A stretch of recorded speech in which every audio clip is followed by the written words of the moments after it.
This is the Thoughtful Travel Podcast. I'm your host, Amanda Kendall of the notaballerina.com travel blog. Every episode, I'll share travel tales from several fellow travel lovers, and together we hope to entertain and inspire you, remind you of some of your own great travel experiences, and encourage you to hit the road again soon.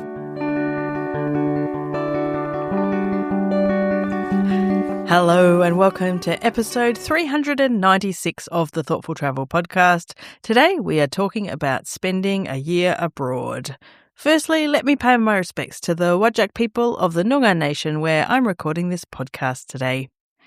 So as the title suggests, each of my three guests today have spent a year abroad. Well, actually, they've spent over their lifetimes much more than that, but the stories they tell are about particularly special year-long trips or times spent outside of their home country.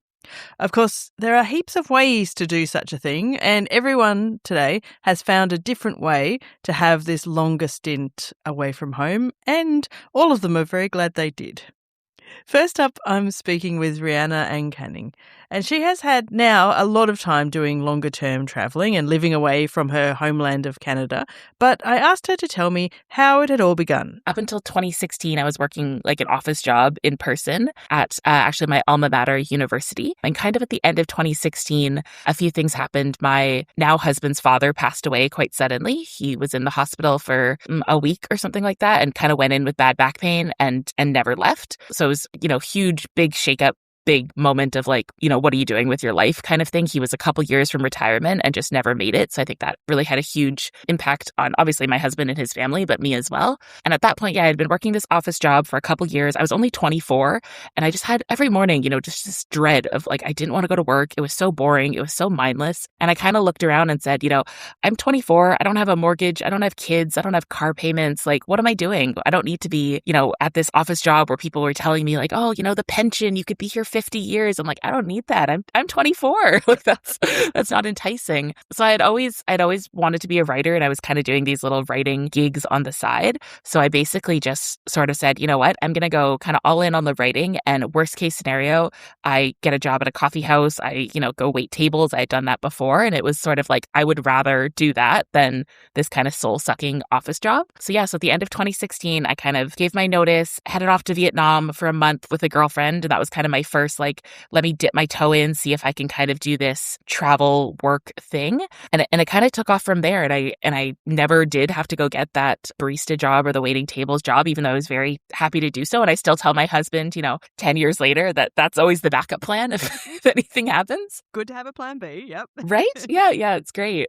So that's sort of how I kind of jumped into the, I guess, more like remote working for myself. And I kind of pieced together a bunch of different freelance gigs, freelance clients. And I sort of over time found more, always freelance, but more kind of steady long-term clients, like the same clients I would work for sort of a few years. And I guess the way that sort of dives into the nomad part of digital nomadism, because that's the digital. So in 2019, my husband and I decided to move to Prague for a year just for fun. We had really no connections. We had never been to Prague or the Czech Republic before.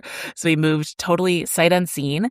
And it was just as Canadians, we're able to take advantage of, it's called a youth mobility visa. I think Australia, UK, a bunch of the countries kind of have these visas where if you're under 30 or 35, you can go and kind of work and travel for a year. So we decided to apply for those, got those, and then decided to just move to Prague. And the idea was that at first my husband would get a job when we got there. So he got a job at a hotel. But a couple months in, we realized, we're here to travel. That was kind of our whole purpose. Like we wanted to have a home base in Prague, but we really wanted to see as much of the Czech Republic and Europe as we could.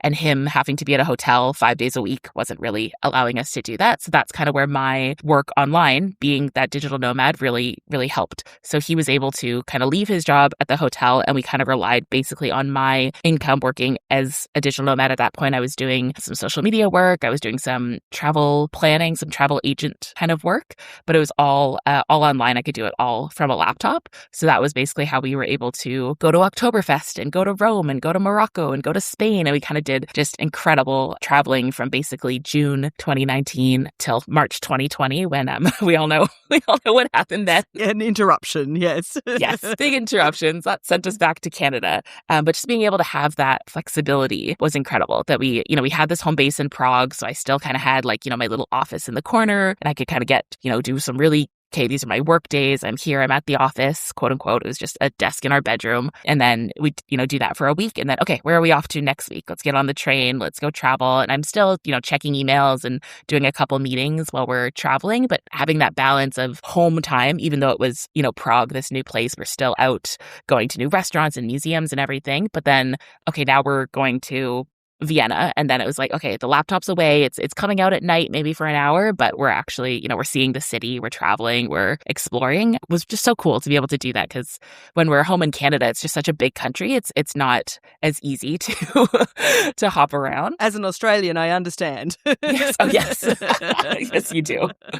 So being in Prague really was just it was mind blowing that we could be on a train and a couple hours later be, in Germany or Austria or Slovakia or wherever. That was such a cool experience. Oh, yeah. I mean, you're a girl after my own heart. I left my, hopefully my former bosses aren't listening, but it was a long time ago now, my university desk job for the same reason. Oh. It was a great job, actually, but it was just really hard to sit there every day. And I was 25, so similar age, and I moved initially to Japan to teach English because the internet wasn't quite ready for remote work and digital nomads. Otherwise, I would have been you. So cool. A year in Prague on a youth mobility visa is something I would do immediately now if I was under 30. Here in Australia, we call that a working holiday visa, and I was curious to see how it all works now. Various nationalities can apply for it if they're under 30 years old or for some under 35. And I was, intrigued to know who's eligible these days. I checked. It turns out that basically passport holders from many Western and Central European countries, plus young people from Canada, Hong Kong, Japan, Taiwan, and South Korea can apply. The cutoff of 30 or 35 years old varies by country. I guess that's about to the reciprocal arrangements with each country. I'm not sure. And I don't know what other countries do in terms of requirements, but if you come to Australia for a year, you have some restrictions. You can't work for one employer for more than 6 months, for example, but you can apply for a second year. And currently, if you do 6 months of work in particular places or industries like remote parts of Australia and in agriculture, you can even apply for a third year. So there you go.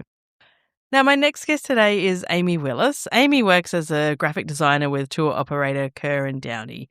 And when she thought she'd like to spend a year travelling while still working for them, they encouraged her to sign up for an organised 1-year program with a company called Remote Year. Amy told me they don't exist anymore, but I know similar programs do. And so I asked her to tell me about this digital nomading year abroad.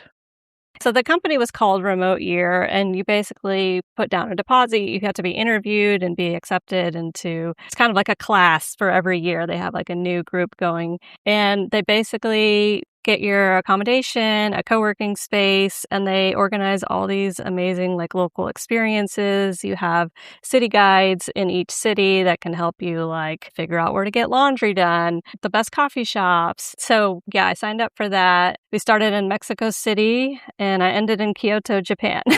So fabulous. We literally went all over the world. We did Mexico, Colombia, Argentina, Peru, Serbia, Spain, Czech Republic. I even forget Malaysia, Japan, and Thailand. So we went to all those. Yeah. What was the biggest thing you learned from doing this remote year? I really learned how adaptable I am. And because I used to find myself as like a solo traveler, a kind of a homebody. Like I really didn't get into travel till I started working with Kerr & Downey. But literally going from a Spanish-speaking country to Serbia and then to Malaysia. I mean, we were just all around, like all over the map, and just being able to kind of be like, okay, here I am. I have to figure out this new place, this new language, cultures. What's okay to say, what's not. You can't really talk in Japan. Versus like Colombia is the opposite. So I think the Remote Year did a really good job of just like preparing us, and here are some phrases you can learn, and kind of telling us the customs, and you just figure it out. I just figured it out in each place and used Google Translate a lot. And at the end of the year, I was like, I can't believe I did that. Like I traveled nonstop for a year, and that it was just a huge like confidence booster. And now I'm like easily I'll go anywhere in the world by myself, most places. And I just feel confident in myself that I can get around and be okay. Oh, what an amazing experience. How did you find fitting in work, and was there any issues managing to keep up with work while you're also in these amazing places? Yeah, it was a little bit of a struggle because you're in a new place and you want to go sightseeing and all your friends are going out and you're like, I have to work. But what the cool thing was is we were all pretty much working. So there was always somebody in the co-working space and we all kind of had our schedules, and that kind of helped you be like, okay, I have to work, but afterwards I can go to this cool tapas bar or whatever, it just still was experiencing travel, but also you have to work. So I didn't have too much trouble. Like the internets sometimes aren't great in different places, but I'm pretty autonomous at work. I maybe do like one meeting a week. So yeah, and my company was they just kind of let me loose, and they're like, as long as you get your work done. And I designed a magazine in the meantime. So luckily I didn't have any issues, but my friends who had meetings back in the US, they struggled because of the time zone stuff. Yeah, I can imagine that. Yeah, obviously meetings rely on having good internet at the right moment, and time zone issues, so middle of the night or whatever, that would be a much trickier juggle, I imagine. Yeah, but it worked out pretty good. Thankfully, I couldn't have asked for a better year. No major issues. Oh, that's so cool. And have you worked nomadically from time to time, or what's your pattern of work now? Well, we're actually fully remote now. So after the pandemic, we just all kept staying remote and sold our office. And so I work outside of Austin and Wimberley, and we're based in Houston, outside of Houston. So I'm always remote. I'm always remote and nomadic, but I mostly work from home. But sometimes I'll take trips to Mexico or wherever and just bring my laptop and work when I can. It's pretty nice. Absolutely. It's a wonderful side effect of the pandemic that a lot more people, it sounds like Kerr and Downey were supportive of this already before the pandemic struck, to let you go on this whole year. But I think a lot more employers have understood. Yeah, especially working in the travel industry. I'm like, I can't say no.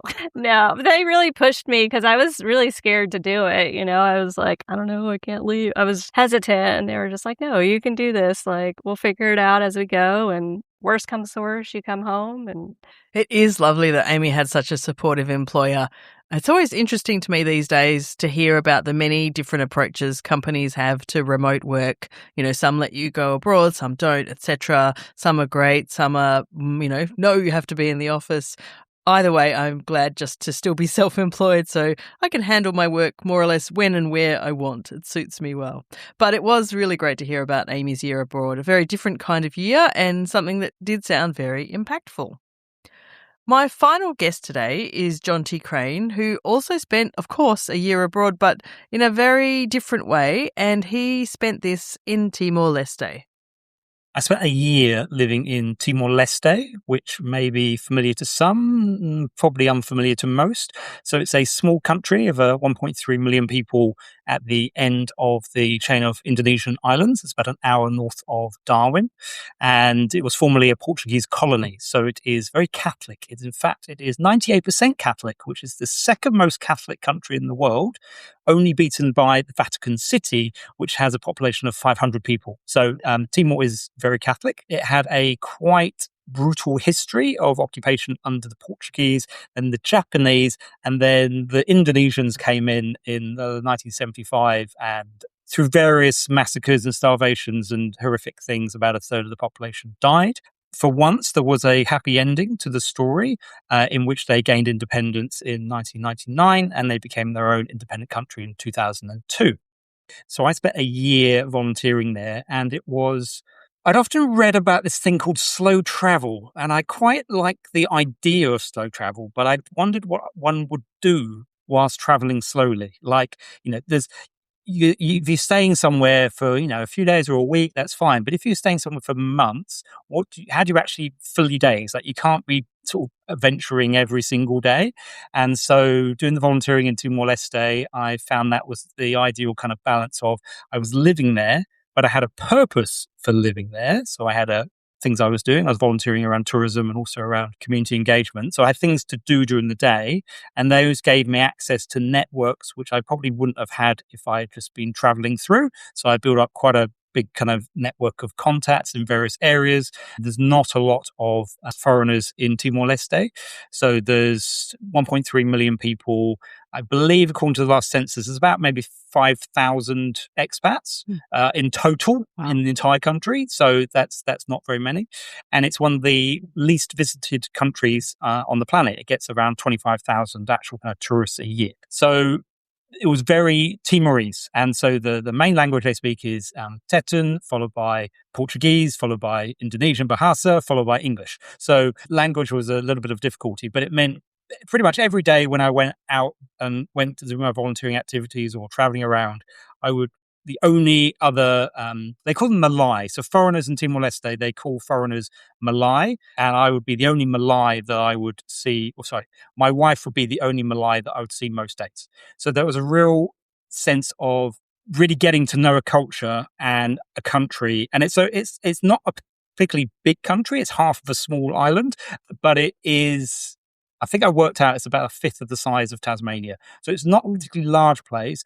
The infrastructure is pretty bad. So actually it makes it feel larger because it takes so long to get anywhere. But there is quite a lot to do and see. So it has world-class snorkeling and diving. There's amazing hiking. There's quite a lot of cultural things to see and do. So pretty much in my year, I kind of saw everything and did everything. And I, in fact, wrote the first guidebook to the country in 15 years to share that with other people. But from a travel perspective, I kind of think it ruined travel for me in a kind of a good way, in a kind of good, bad way. So having that depth of experience meant that, for example, one Christmas I visited Indonesia for 2 weeks, and we spent a week in 3 different cities on Java, and then went over to Bali, and it just felt so superficial. It was, I was going to the UNESCO World Heritage Site and I was seeing the sites, and it was enjoyable travel, but it just, compared to the experience I had in Timor, which was so much richer, just learning a bit of the language, relearning the culture, getting to know people, visiting some really, really remote places.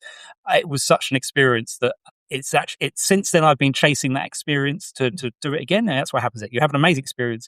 You want to kind of do the same thing. So I'm actually talking to you from Suva in Fiji, where I've spent the last 6 months doing a similar thing, volunteering. But for various reasons, it hasn't been the same. Like, it just hasn't really worked out to the same degree from a travel perspective. So it's just, be careful what you wish for. If you do try slow travel, it can be an amazing experience. I think there's certain things that need to be set up for you to really get the most out of it. Like having a purpose each day is beneficial. Being in a situation where you can really engage with a community, somewhere that's not that touristed is easier to access those kind of networks, and somewhere a bit off the beaten track we can explore where there's always something new and interesting to see can be really beneficial. So one of the things I did, for example, in Dili, the capital where I lived, is before I left, I decided to walk every neighborhood in the city. Nice. So every morning for probably about 6 weeks, I would go and just explore for an hour or two's walk around a different neighborhood. I would record it on Strava, and then I would export that into a custom Google map so that I had this map. It was really satisfying to see the map of the city and all these bits filling in, and I'd go to this bit and fill this bit in.